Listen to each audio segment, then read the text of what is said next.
بسم الله الرحمن الرحيم.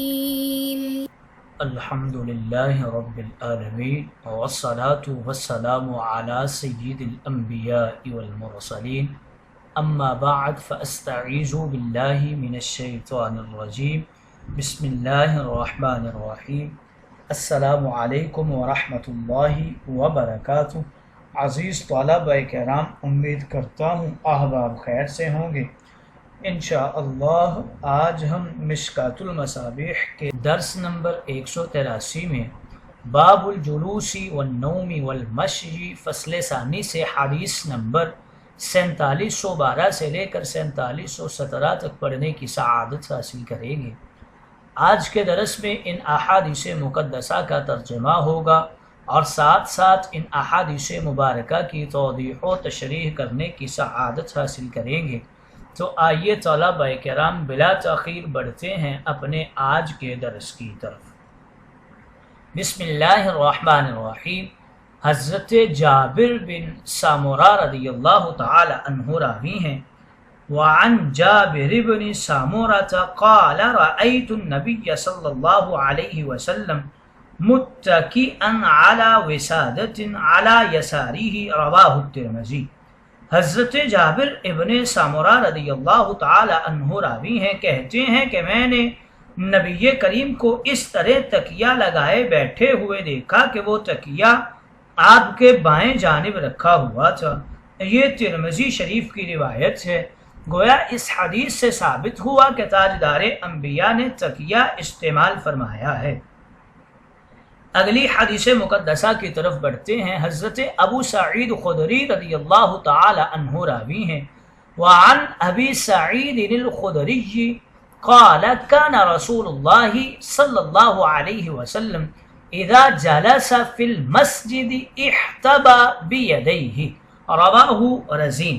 حضرت ابو سعید خدری رضی اللہ تعالی عنہ راوی ہیں، کہتے ہیں کہ رسول کریم جب مسجد میں بیٹھتے تو دونوں رانوں کو کھڑا کر لیتے اور پنڈلیوں پر دونوں ہاتھوں سے ہلکا باندھ لیا کرتے تھے.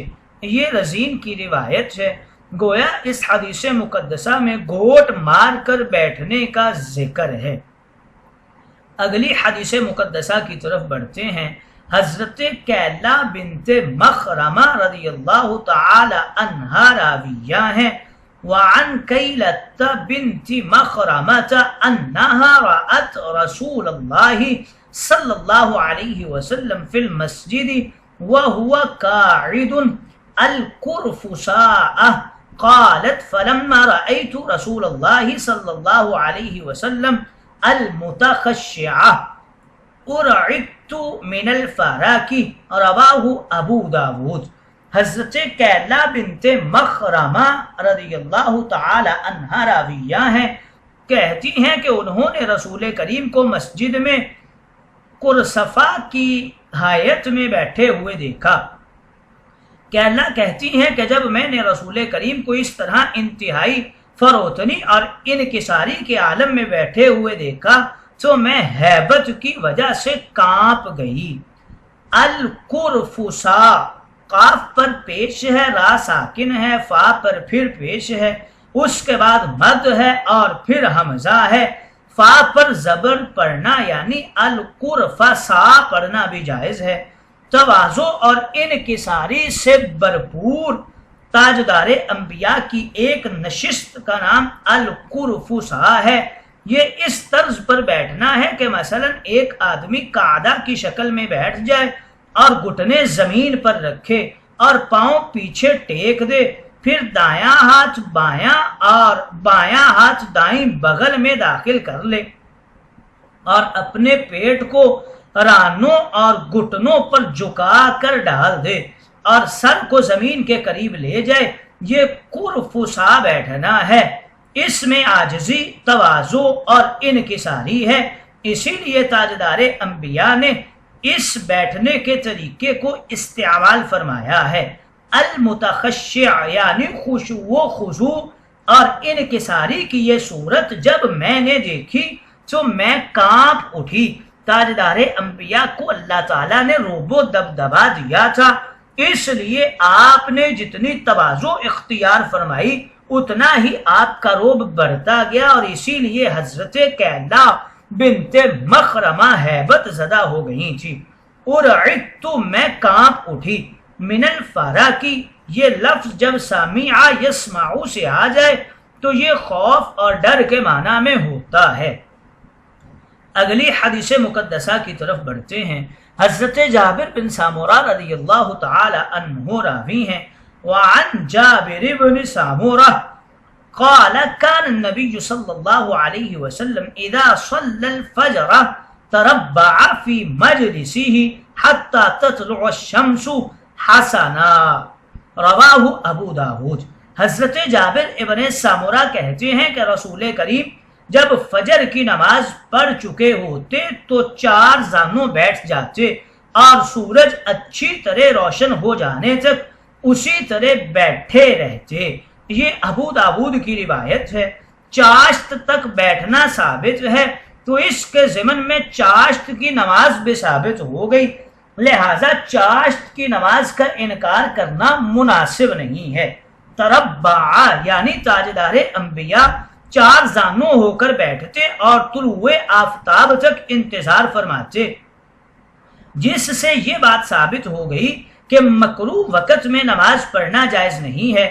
یہاں یہ بھی ثابت ہو گیا کہ دین اسلام زندہ و تابندہ مذہب ہے، جس میں رسول کریم کے بیٹھنے کی کیفیت تک بھی الحمدللہ محفوظ ہے۔ اس حدیث مقدسہ میں اس بات کی طرف اشارہ ہے کہ تاجدار انبیاء فجر کی نماز کے بعد چاشت کی نماز کا انتظار کرنے کے لیے بیٹھ جایا کرتے تھے۔ اگلی حدیث مقدسہ حضرت ابو قتادہ رضی اللہ تعالی عنہ راوی ہیں، وعن ابی قتادہ ان النبی صلی اللہ علیہ وسلم كان اذا عرس بلیل اضطجع على شکه الایمن واذا عرس قبیل الصبح نصب ذراعه ووضع رأسه على كفه، شرح السنہ۔ حضرت ابو قتادہ رضی اللہ تعالی عنہ کہتے ہیں کہ رسول کریم جب سفر کے دوران آرام کرنے اور سونے کے لیے کسی جگہ میں اترتے تو دائیں کروٹ لیٹتے، اور جب صبح کے قریب اترتے تو اس طرح لیٹتے کہ اپنا ایک ہاتھ کھڑا کر کے اس کی ہتھیلی مبارک پر سر مبارک رکھ لیا کرتے تھے۔ یہ شرح السنہ کی روایت ہے۔ اس حدیث کا مطلب یہ ہے کہ سفر کے دوران جب تاجدار انبیاء رات کے وقت کسی جگہ پر پڑاؤ ڈالتے اور رات کا کچھ حصہ باقی رہتا تو آپ دائیں کروٹ پر سو جاتے تھے، جیسا کہ حضر میں آپ کی عادت تھی۔ لیکن اگر رات کا اکثر حصہ گزر چکا ہوتا اور صبح صادق کا وقت بالکل قریب ہوتا تو تاجدار انبیاء کروٹ پر نہیں سویا کرتے تھے، بلکہ دائیں ہاتھ اور بازو کو کھڑا کرتے اور اس کی ہتھیلی کو سر مبارک پر رکھتے اور کچھ آرام فرما لیا کرتے تھے۔ اس کی وجہ یہ تھی چونکہ صبح صادق قریب ہوتی تھی تو آپ گہری نیند سونے سے بچنے کی کوشش فرماتے تھے تاکہ نماز فجر فوت نہ ہو جائے، اس لیے ہتھیلی پر سر رکھ کر کچھ سستانے اور آرام لینے کی کوشش فرما لیا کرتے تھے۔ اس حدیث سے معلوم ہوا کہ نبی آخر الزمان فجر کی نماز کے لیے کتنا اہتمام فرمایا کرتے تھے۔ اگلی حدیث مقدسہ کی طرف بڑھتے ہیں۔ وعن بعض آل ام سلمة قال كان فراش رسول اللہ صلی اللہ علیہ وسلم نحوا مما يوضع في قبره وكان المسجد عند رأسه، رواہ ابو داود۔ حضرت ام سلمہ کے ایک لڑکے نے کہا کہ رسول کریم کا بچھونا اس کپڑے کی مانند تھا جو آپ کی قبر شریف میں رکھا گیا تھا، اور مسجد آپ کے سر مبارک کے قریب رہا کرتی تھی۔ یہ ابو داود کی روایت ہے۔ مما یودع یہ صیغہ مضارع کی بجائے وضع ماضی کا صیغہ استعمال ہونا چاہیے تھا، لیکن راوی نے حکایت بزمانہ حال کی غرض سے مضارع کا صیغہ استعمال کیا ہے۔ نحون یہ مانند اور مقدار کے معنی میں ہوتا ہے۔ اس حدیث میں یہ بیان کرنا مقصود ہے کہ تاجدار انبیاء اپنی زندگی میں نیچے بچھانے کے لیے اتنا مختصر کپڑا استعمال فرماتے تھے جتنا کپڑا آپ کی قبر مبارک میں بچھایا گیا تھا، جو بالکل مختصر تھا۔ اب سوال یہ ہے کہ یہ کپڑا قبر میں کیوں بچھایا گیا تھا اور کس نے بچھایا تھا؟ تو علماء نے لکھا ہے کہ تاجدار انبیاء مرض وفات میں نیچے بچھانے کے لیے ایک چادر استعمال فرماتے تھے، جس کو صحابہ نے دیکھا تھا۔ آپ کے غلام اس چادر کو اٹھا کر چپکے سے قبر میں بچھا آئے۔ تاجدار انبیاء کے بعد کوئی اس چادر کو استعمال نہ کرے، لیکن صحابہ کرام نے اسے دیکھ لیا تھا اور قبر سے نکال دیا تھا۔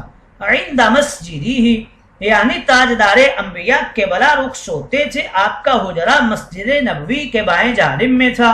جب آپ اپنے حجرہ میں دائیں کروٹ پر سوتے تھے تو آپ کے سر کے پاس مسجد ہوتی تھی۔ اس بیان سے غرض یہ ہے کہ راوی بتانا چاہتے ہیں تاجدار انبیاء دائیں کروٹ پر سوتے تھے۔ اس حدیث سے یہ بات بالکل واضح ہے کہ تاجدار انبیاء نے امت کو یہ تعلیم دی ہے کہ سوتے وقت بیت اللہ کی طرف چہرہ کیا کرو، کیونکہ میں نے زندگی بھر ایسا کیا ہے۔